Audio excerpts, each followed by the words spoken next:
Hey folks, it's April 14th and I'm just taking a little tour around the course, and we'll show you what everything kind of looks like. Today's the day we're taking the tarps off. We finally had the weather decent enough to do so. There's a little bit of snow in the forecast tonight, but I don't think that'll hurt anything. Here's a pretty good example of the difference between an area that is tarped and an area that isn't tarped. The tarps go a long way to sort of creating a greenhouse effect and keeping the temperatures both up at night and dragging the temperatures warmer into the afternoon. And generally we don't want to take the tarps off too early because we don't want to shock the turf by exposing it to temperatures that are well beyond what it had been experiencing before. Generally, we aim to take the tarps off when the soil temperature is around 4 or 5 degrees, and of course we have thermometers to measure that kind of thing. But nature's way of telling us that the soil is sort of up and moving are the earthworm castings that we saw on number 4, and also here.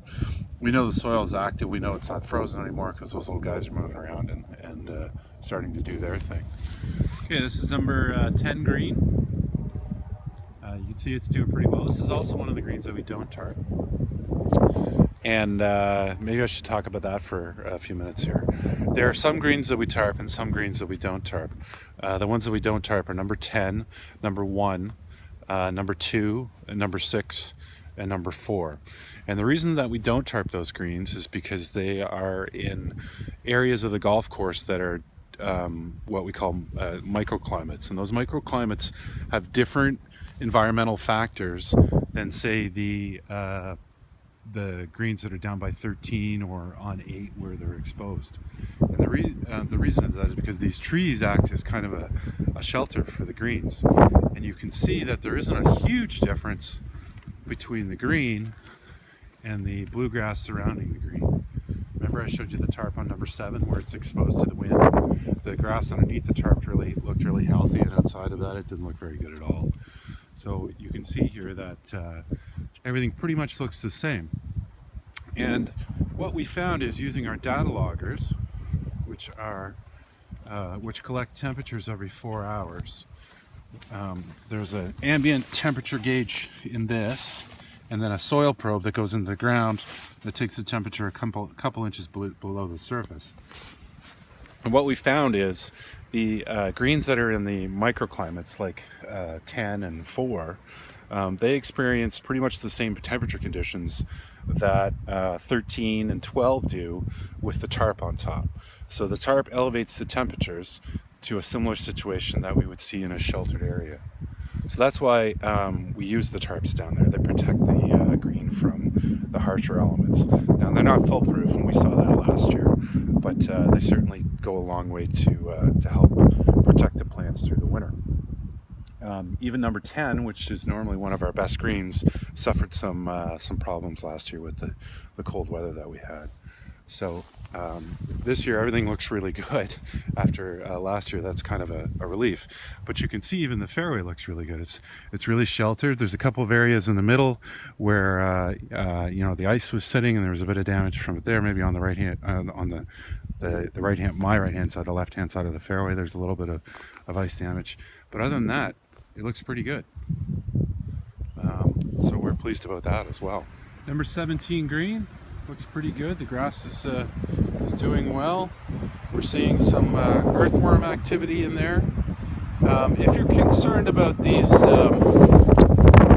spots where the bags were sitting, I wouldn't be too worried about it. I mean, they don't look very good right now just because of the discoloration. But we took some plugs back to the shop, and we started to grow those in the shop a couple of days ago, and they've greened up quite a bit. And I don't see any problem with those recovering fairly well. It might be discolored for a little bit, but for the most part it should be pretty good. Up on number 6 green again, you can see lots of more earthworm castings. The soil temperatures are coming up. Things look pretty good up in here, certainly better than they did last year. I'll see if I can find a picture of what this green looked like about the same time. Number 6 was quite a mess. And one of the steps that I talked about in an earlier video was these collar dams that we were having trouble with, where the water would run down the green and then it would hit the collar and sit there, and of course that would freeze and then cause problems later on. So what we've done is through the winter time we cut away a portion of the collar. We'll put the sod back on, and here we took a little more drastic steps. What we've done is we've cut away a bunch of the sod, actually reduced the soil level in the collar, and then that way the water can run right off the green, isn't forced to sit here, freeze thaw, which is really bad for the turf, and then eventually try and percolate its way down into the green. So that's going pretty good. The guys are doing a great job on that, and hopefully by the time they're finished it won't even look like they were here. So that's pretty much what the course looks like right now. I hope everybody's had a good winter, and we're looking forward to seeing you come back. We'll see you soon.